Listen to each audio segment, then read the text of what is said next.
Mga kaibigan, nandito ako ngayon sa Luna Rimos number 4. Yan, dito sa tabing dagat. May mga barko.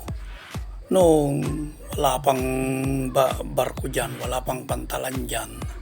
Kasi may ng uni oil dyan, no? May pinatayo.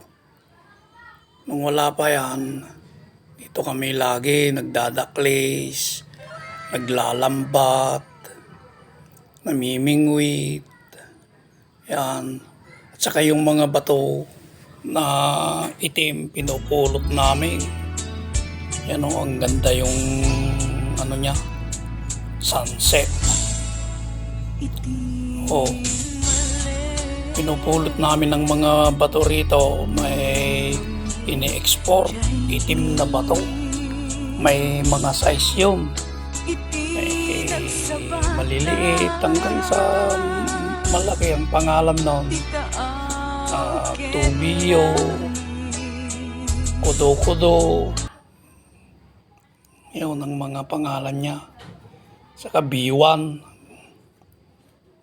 Ang pangalan ng bato, may mga rin dito.